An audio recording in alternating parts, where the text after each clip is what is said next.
Messi 18ാമത്തെ മിനിറ്റിൽ ഒരു ചലഞ്ചിനപ്പുറം വരുന്ന സിറ്റുവേഷൻ. ലയണൽ മെസ്സി മനസ്സിലാകാത്ത രീതിയിലല്ല ഈ കോട്ടയും പൊളിയും പ്രതിരോധ മോഹങ്ങൾക്ക് മുകളിൽ പറന്നിറങ്ങുന്നു.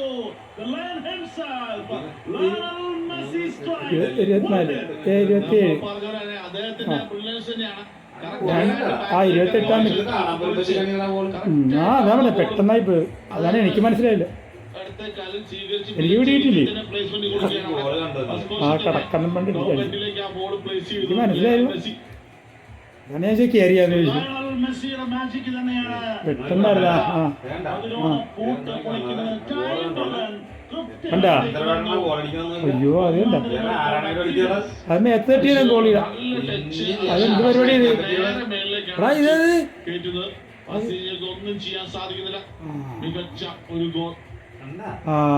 അത് മറ്റവൻ തട്ടിയതുപോലെ തട്ടിയല്ലോ. അത് ഒരു ഗ്യാപ്പിൽ വെച്ചാണ് അടിച്ചു പോയത് കേട്ടാ. ഒരു ഗ്യാപ്പ് ചെറിയൊരു ഗ്യാപ്പിലല്ലേ അത് കണ്ട. ആ ഗോളില്ലേ ഗോളിക്ക് എന്തെങ്കിലും ഇതുണ്ടായി ഗോളി പിടിച്ചല്ല. ചെറിയൊരു ഗ്യാപ്പിൽ അടിച്ചല്ലേ.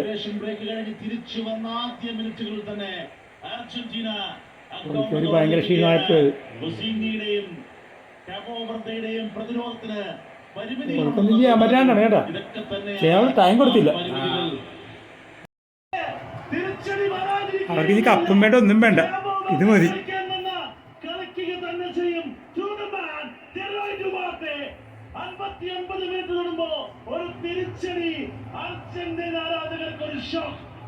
മികച്ച രീതിയിൽ തന്നെ കളി മെനഞ്ഞ് റൈറ്റ് സൈഡിലൂടെ ഒരു അറ്റാക്കിംഗ് ലാസ്റ്റ് നമ്മൾ ഇത്ര നേരം പറഞ്ഞുകൊണ്ടിരുന്നത് അത് തന്നെയാണ്. ഒരു പാസുകളുടെ കുറവ്, ആ അറ്റാക്കിംഗ് സൈഡിലെ ഒരു ഫിനിഷിംഗ് പോയിന്റ് അവിടെ ഡുവാറ്റിലൂടെ അത് കൊണ്ടുവരുന്നു. നോക്കുക റൈറ്റ് വരുന്നു. അതിനുശേഷം ടച്ചാണ് ഫസ്റ്റ് ടച്ച്. അതിനുശേഷം ഗ്രൗണ്ടർ ഷോട്ട് അവിടെ മാർട്ടിനസ് ലിസാൻഡ്രോ മാർട്ടിനസിന്റെ കാലിനിടയിലൂടെ പോകുന്നതിന് മുന്നേ തന്നെ ഒരു ഷോട്ടാക്കി മാറ്റുന്ന അവിടെ എമ്മിയുടെ കാല് വരുന്നുണ്ട്. പക്ഷേ കാലിന് കൊള്ളാതെ സെക്കൻഡ് പോസ്റ്റിലേക്ക് ആ ഒരു ഗ്രൗണ്ടർ ബോളും പോകുന്നു. ഒരു മികച്ച ഷോട്ടിലൂടെ ഗോൾ കണ്ടെത്തുകയാണ് അവിടെ കാണുക. അർജന്റീനയുടെ ആരാധകർക്ക് ഒരു ഞെട്ടലായിരിക്കും ഈ വരുന്ന ഗോള്. ഹെറോയിക് വാർത്തയുടെ നേരത്തെയുള്ള പരിശ്രമം നമ്മൾ കണ്ടു. ഗോളിലേക്ക് വരാതെ പോകുന്ന റാൻഡസിന്റെ വരവും എല്ലാം ചേരുവകളും ചേരുന്ന ഒരു തിരിച്ചുവരവ് കാബോ വെർദെയുടെ ഭാഗത്ത് നിന്ന്. കാര്യങ്ങൾ വിചാരിച്ച മട്ടിലല്ല മുമ്പോട്ട് പോകുന്നതെന്ന് കാണുക. തിരിച്ചടിക്കുന്നു 59ാം മിനിറ്റിൽ കാബോ വെർദെ. രണ്ട് മാർട്ടിനസുമാരുടെയും കണക്ക് കൂട്ടലുകൾ അവിടെ ദുബാർട്ടെ തെറ്റിക്കുന്നത് കാണുക. കാബോ വെർദെ കളിയിലേക്ക് തിരിച്ചു വരുന്നു. Game on. ഇവിടെയാണ് ആ ഒരു തിരിച്ചടി വരുന്നത് കാണാം. നോക്ക അവിടെ ഒരു കുറച്ച് നേരത്തേക്ക് സെക്കൻഡ് ഹാഫ് തുടങ്ങിയ ശേഷം ഫസ്റ്റ് ബോളിൽ തന്നെ തട്ടിയ പന്ത് പുറത്തേക്ക്. തുടക്ക സമയങ്ങളിൽ മറ്റൊരു സിറ്റീസ് മാജിക് കൊണ്ടുവരാൻ വേണ്ടി കാത്തിരിക്കുകയാണ് മയാമി. മെസ്സിയുടെ മയാമി കാത്തിരിക്കുന്നു. അർജന്റീന ആരാധകർ കാത്തിരിക്കുന്നു. അർജന്റീനയുടെ ഒരു ചാൻസ് ആണ് കേട്ടത് അല്ലേ.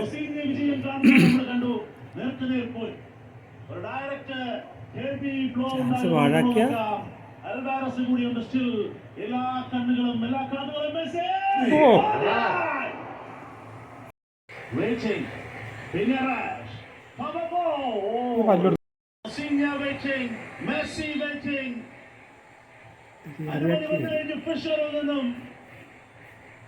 ഡയറക്റ്റ് അടിയാണെങ്കിൽ കുഴപ്പമില്ലായിരിക്കും.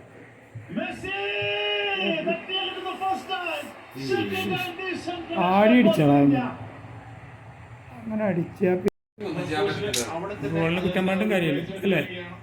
മികച്ച രീതിയിൽ ഗോളിലേക്ക് എത്തിക്കുന്ന അവിടെ ഒരു പവർഫുൾ ഷോട്ട് തന്നെ. മാർട്ടിനസ് രണ്ടാമത്തെ ഗോൾ കണ്ടെത്തിയാണ് അവിടെ. അടിച്ച പണി ഗോൾ. എക്സ്ട്രാ ടൈമിന്റെ തുടക്കം അതിഗംഭീരമായി മാറുന്നു. ലിസാൻഡ്രോ മാർട്ടിനസ് അത് ആ ഒരു ഫ്ലിക്കിന് ശേഷം ലിസാൻഡ്രോ മാർട്ടിനസ് കുറെ ടൈം ഉണ്ട് അവിടെ. ആരും പെട്ടെന്ന് തന്നെ ക്ലോസ് ഡൗൺ ചെയ്തില്ല. അവിടെയാണ് ലിസാൻഡ്രോ മാർട്ടിനസ് ആ ഒരു ഒന്നും ചെയ്യാൻ പറ്റത്തില്ല.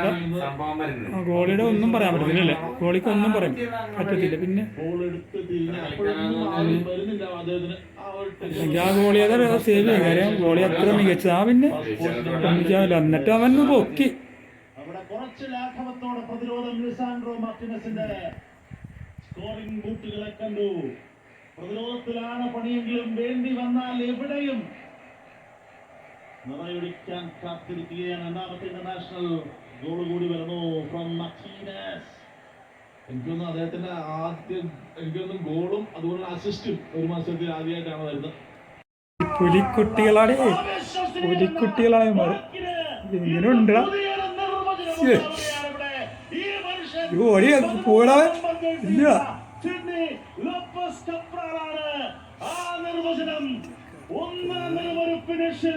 ചരിത്രം രചിക്കുന്നു. സമനിലയിലേക്ക്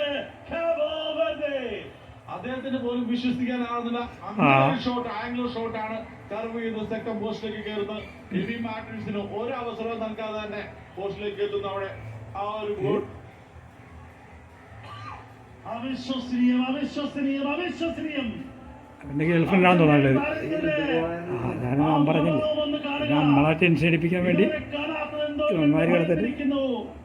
അർജന്റൈൻ ടീം ആഘോഷങ്ങൾക്കിനിയും സമയമുണ്ട്, കലക്കിനിയും സമയമുണ്ട്. വെറുതെ സ്റ്റാറായിക്കൊണ്ടിരിക്കണം കേട്ടാ.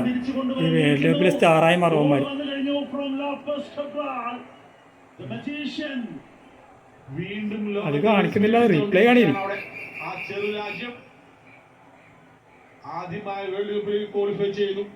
അതിനുശേഷം ഗ്രൂപ്പ് സ്റ്റേജിൽ നിന്ന് 3 സമനിലയിലൂടെ 32ലേക്ക് എത്തുന്നു. അവിടെയാണ് ഈ ഗോൾ വരുന്നത്. നിർണായകമായ രണ്ടാമത്തെ ഗോൾ ലോപ്പസ് കബ്രാളിന്റെ വക മികച്ച രീതിയിൽ തന്നെയാണ് ഒറ്റ ടച്ചിന് ബീറ്റ് ചെയ്ത്. അതിനുശേഷം ഒരു കാർവിൻ ഷോട്ട്. അത് അടിപൊളിയാണല്ലേ, മികച്ച ഷോട്ട്. കറക്റ്റായിട്ട് റൗണ്ട് ചെയ്തല്ലേ. കളിയിലേക്ക് തിരിച്ചു വരുന്നു.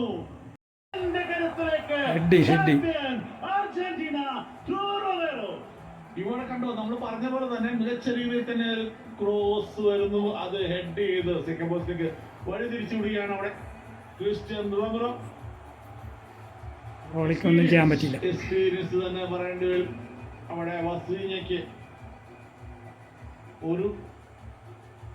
ഒന്നും ചെയ്യാൻ കഴിയുന്നില്ല.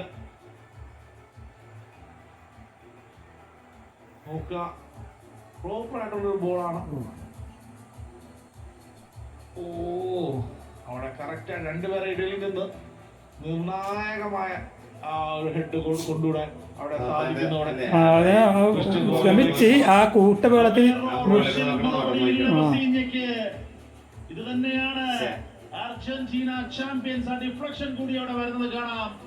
ചാമ്പ്യൻസ് മെന്റാലിറ്റി എന്ന് പറഞ്ഞാൽ അത് എല്ലായിടത്തും മാച്ച് ചെയ്യാൻ കൈവശമുള്ള ഏറ്റവും വലിയ സ്ട്രെങ്ത് തക്കം പാർത്തിരുന്ന ക്രിസ്ത്യൻ റൊമേറോ പന്തിനെ വലക്കെത്തിക്കുമ്പോ വീണ്ടും ആശ്വാസം, ആഹ്ലാദം.